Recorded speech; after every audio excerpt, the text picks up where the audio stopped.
P T I باڑہ کے صدر خان عالم افریدی کے زیر صدارت متاثرین سوخ اور گھڑی کمر خیل قبائل کے تشکیل کردہ متاثرین کمیٹی کا اجلاس منعقد ہوا، جس میں بتایا گیا کہ وادی تیرہ سوخ اور گھڑی کمر خیل متاثرین کی واپسی اور نقصانات کے بارے اگلے ہفتے سروے شروع کیا جائے گا۔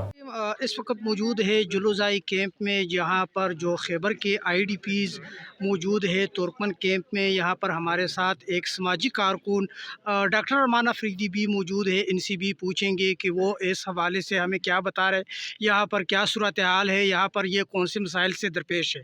آپ لوگ بسم اللہ الرحمن الرحیم۔ یہاں پہ جو علاقہ ہے یہ بہت غربت والی علاقہ ہے نا، یہاں پہ ایجوکیشن نہیں ہے نا، ہاسپٹل نہیں ہے نا، یہاں پہ جو صحت کے نظام ہے وہ بالکل خراب ہے نا، یہاں کے جو پانی کی سسٹم ہے نا وہ بھی بہت زیادہ خراب ہے نا، تو یہاں کے جو لوگ ہیں ان کو بہت زیادہ مسئلہ ہے نا، یہاں کے جو لوگ ہیں نا وہ غربت کی زندگی گزار رہے ہیں نا۔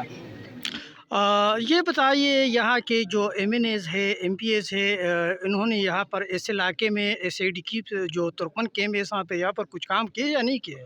یہاں پہ جو علاقے کے ایم این اے پی اے ہے انہوں نے بالکل کام نہیں کیا ہے نا، اس وجہ ہے کہ ان لوگوں کی جو ووٹ ہے نا وہ وہاں پہ ہے نا، ہمارے جو تیرا ہے نا وہاں پہ ان کی ووٹ ہے نا، اس لیے وہ بالکل اس علاقے میں انٹرسٹ نہیں لے رہا ہے۔ کتنے ٹائم ہو گئے کہ آپ متاثر ہو چکے ہو یہاں پر؟ تقریباً 7-8 سال ہو گئے ہیں۔ اچھا، یہاں پر کتنے آئی ڈی پیز رہائش پذیر ہے ابھی جو جلوزائی کے ترکمن کیمپ میں؟ 500 گھرانے ہیں نا۔ تو حکومت سے کیا مطالبہ ہے آپ لوگوں کا؟ ہمارا مطالبہ یہ ہے کہ ان کو باعزت طریقے سے جلدی واپس کیا جائے۔ جو اجلاس ہوا یہاں پر ایم این اے سیکریٹریٹ میں، ان کے حوالے سے ہمیں آگاہ کرے صاحب۔ سب سے پہلے میں آپ کا شکریہ ادا کرنا چاہتا ہوں۔ اجلاس میں جو بہت اہم باتیں ہوئی ہیں، سب سے پہلے سروے کی واپسی، آئی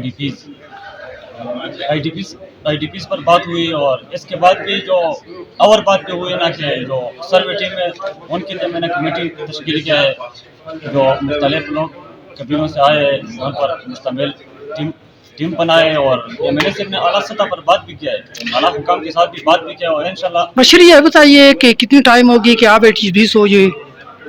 میرے خیال میں جو 10 سال ہوا ہے کہ تیرا سے بھی نقل مکانی میں نے کیا ہے، اور ابھی تک کرایوں کے گھروں میں رہائش پذیر ہے۔